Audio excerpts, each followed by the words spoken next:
À Dakar, nos observateurs se mobilisent pour l'éducation, l'écologie ou l'emploi.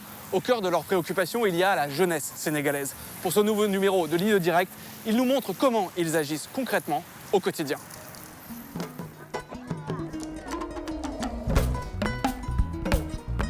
C'est une ville à l'extrémité ouest de l'Afrique, capitale d'un pays en pleine dynamique économique et qui se rêve parmi les leaders du continent. En pleine transformation, Dakar est aussi une ville jeune. Au Sénégal, plus de la moitié de la population n'a pas encore 20 ans.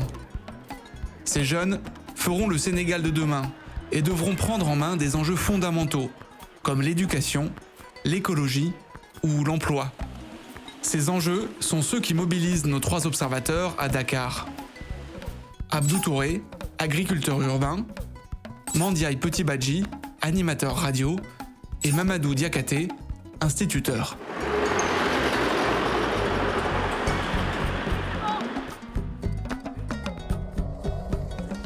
Voilà, salut les gars. Donc on a 3 classes à repeindre.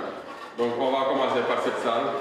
Même procédé, on va gratter d'abord, faire ressortir les défauts et Ali après va mélanger la peinture. On commence. Allez, top, au travail. Mamadou, également surnommé Junior, est enseignant, mais il passe aussi beaucoup de son temps libre dans les écoles de Dakar. Avec son équipe de bénévoles, il remet à neuf des établissements bien souvent totalement délabrés, comme cette école primaire du centre de la capitale. Le projet est né un peu par hasard en 2020, lorsque notre observateur décide de nettoyer quelques écoles au moment de leur réouverture après la première vague de Covid-19. Et on a fait le constat que les écoles qu'on nettoyait n'étaient pas en état. J'étais retourné dans l'école où j'ai fait mes premiers pas à l'élémentaire en 1995 et j'ai revu les mêmes toilettes. Le soir, j'ai fait un tweet, j'ai demandé à quelques amis de m'aider à avoir le matériel qu'il faut. Et le lendemain, je me suis retrouvé avec plus de 250 partages et un donateur qui avait décidé de tout financer. Et d'autres écoles nous ont appelés le soir pour nous dire « venez nous aider ». Depuis ce jour, on ne s'arrête plus. Le projet fonctionne dans un premier temps avec du financement participatif. Et pour la transparence, toutes les factures sont publiées sur les réseaux sociaux. Le plus souvent, nous faisons des rénovations de classes, de toilettes et de réfectoires. Nous essayons d'impacter déjà sur la sécurité et le confort de ces enfants, mais aussi et surtout sur les résultats. Nous savons bien que si un enfant est dans un cadre idéal de confort et de sécurité, ils peuvent bien apprendre et réussir demain pour leur futur examen. Voilà, donc voici les toilettes. Pour moi, les toilettes sont vraiment la chose la plus importante dans une école.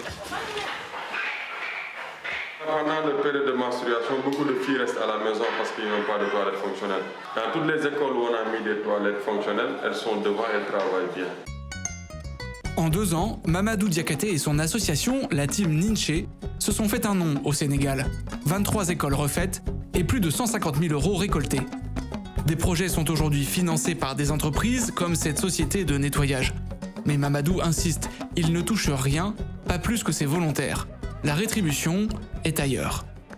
La team Ninché, c'est plus qu'une association, c'est une famille. On rencontre de nouvelles personnes, on apprend de nouvelles choses. On ne peut pas toujours attendre que l'État ou bien le gouvernement puisse faire, puisque eux, ils ne le font pas. Donc, je trouve que c'est à nous de nous engager. En une journée, les toilettes et 3 salles de l'école seront remises à neuf. En 2020, des salles de ce grand lycée du quartier de Yoff avaient été remises en état en urgence afin de pouvoir y organiser les épreuves du brevet. Pour la proviseure, faire appel à Mamadou était nécessaire. Nous avions constaté tout simplement qu'on écrivait beaucoup de lettres qui restaient donc sans suite, tout simplement à cause des lenteurs administratives. Je me suis adressée à ma hiérarchie, c'est-à-dire à l'inspectrice d'académie, et c'est elle-même qui a fait appel donc au service de Junior Diakhaté. L'académie qui préfère renvoyer vers des citoyens bénévoles, mais ceux-ci ne peuvent pas tout. 2 ans après les travaux, les toits installés sont déjà rongés par l'érosion. L'océan est à 2 pas. Et dans les salles qui n'ont pas pu être refaites, c'est pire. Ici, on peut voir le ciel quand on fait cours. Donc, il n'y a ni sécurité ni confort. C'est des bâtiments à carrément démolir et à reconstruire. Réponse du ministre de l'Éducation nationale, de nouvelles écoles fonctionnelles sont inaugurées chaque année. il invoque la démographie pour justifier la situation actuelle. Nous avons pratiquement plus de 450 000 nouveaux élèves en CP chaque année. Et quand on sait qu'une classe c'est à peu près 30 élèves, et vous voyez donc le nombre. Avez-vous calculé le nombre de salles de classe qu'il faut? Avez-vous calculé le nombre d'enseignants qu'il faut? Avez-vous calculé le nombre en termes de matériel didactique et pédagogique qu'il faut? Il y a des choses que nous, on ne peut pas faire. Parce que nous sommes dans un système où c'est un peu lent. Il y a des procédures. Puisque l'État ne peut pas tout faire, nous le faisons pour la communauté et pour le bien de ce pays. On aimerait bien faire tâche d'huile et motiver d'autres gens à faire comme nous, un peu partout au Sénégal et en Afrique.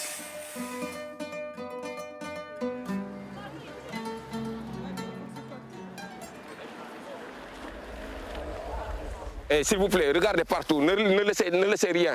Même les petites particules sont importantes, il faut tout enlever. Mais je suis fatiguée parce qu'il y en a trop. Et nous sommes obligés de le faire parce que si on ne le fait pas, donc c'est pas normal. C'est pas normal du tout. Je m'appelle Abdou Touré, je suis initiateur du quartier Vert Challenge. Aujourd'hui, c'est la journée mondiale de l'environnement. Et j'ai regroupé ma petite communauté des élèves du quartier et de l'école pour les initier dans une petite activité de clean-up et de reboisement, plantation, décoration du quartier. On met la motte de terre en bas et on fait descendre le sable. Vas-y. Dans son quartier de Zac Mbao, Abdou Touré est devenu la référence en matière d'environnement. En 2019, il a lancé un hashtag qui vise à insuffler des comportements écologiques dans une ville qui croule sous les déchets et suffoque. À Dakar, le taux de particules fines est 2,5 fois plus élevé que ce que préconise l'Organisation mondiale de la santé.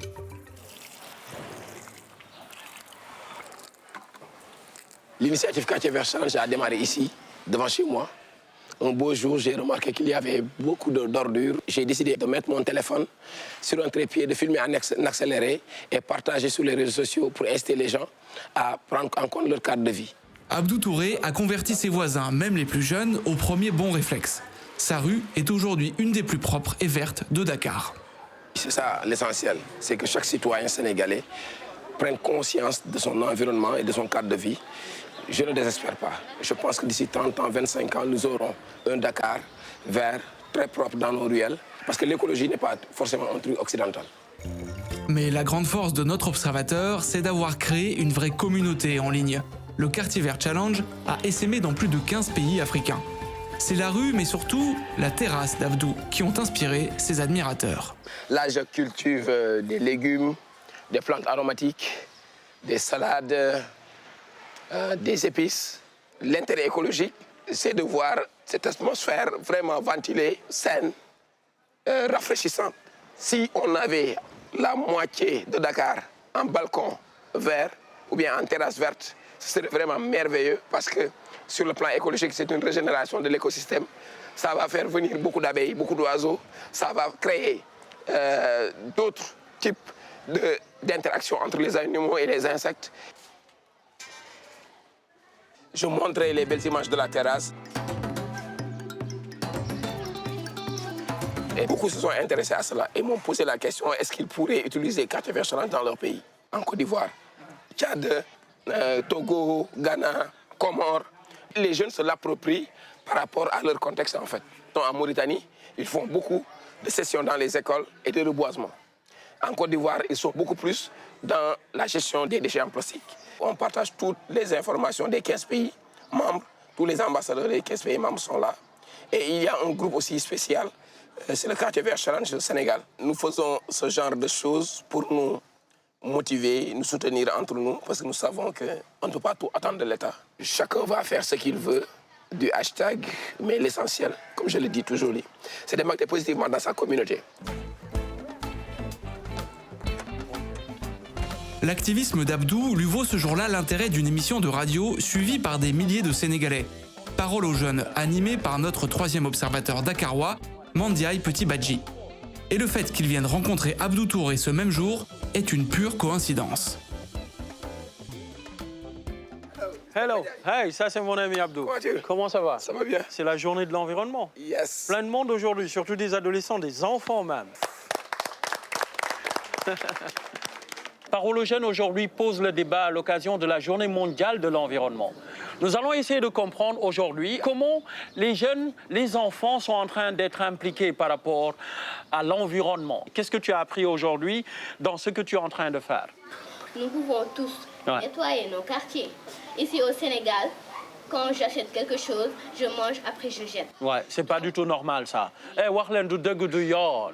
Ceci n'est pas normal, du dëgg du yoon. Non, non, non, je vous ai pas entendu, du dëgg du yoon. Merci beaucoup, ciao. Depuis 2011, Mandiaye Petit Badji déploie sa radio mobile dans tout le Sénégal pour évoquer des sujets comme la santé sexuelle ou la violence. L'émission Parole aux jeunes est relayée en ligne sur des radios communautaires et elle a son créneau sur une importante radio privée. Cet été, elle ambitionne de mettre en avant 100 jeunes qui réussissent dans l'agriculture. Comme Bokar, qui a repris une exploitation à 1 heure de Dakar. C'est un jeune espoir que nous souhaitons présenter à la face du monde pour inspirer les autres jeunes qui s'intéressent au domaine agricole. Ingénieur agricole, Bokar a mis son expertise au service de cette exploitation, qui produit désormais 10 mois par an, contre 3 mois auparavant, notamment de l'oignon ou de la papaye. Une évolution qui ouvre des perspectives aux jeunes des environs. J'ai fait travailler des jeunes qui sont dans mon quartier. Quand il y a des grèves à l'école, pendant les vacances, ils viennent ici travailler, gagner. Je les paye journalièrement et puis ils rentrent. Ça peut leur permettre d'acheter des fournitures, des besoins, tout ça. L'agriculture, je pense que c'est le seul secteur qui peut engloutir aujourd'hui le taux de chômage extraordinaire en Afrique, particulièrement au Sénégal. Le gouvernement doit mettre le focus sur les actions pour le développement de l'agriculture et pour que les jeunes puissent comprendre que l'agriculture est un réel potentiel pour régler le problème de chômage des jeunes. À l'instar du coup de pouce donné à Bokar par Mandiaye, nos 3 observateurs suscitent des vocations. Des jeunes de l'équipe de Mamadou Diakaté se sont formés au métier du BTP. Et des admirateurs d'Abdou Touré lancent leur micro-entreprise d'agriculture urbaine. Dans un pays où près du quart de la population est touchée par le chômage, leurs initiatives sont autant de gestes pour aider la jeunesse à entrer dans la vie active.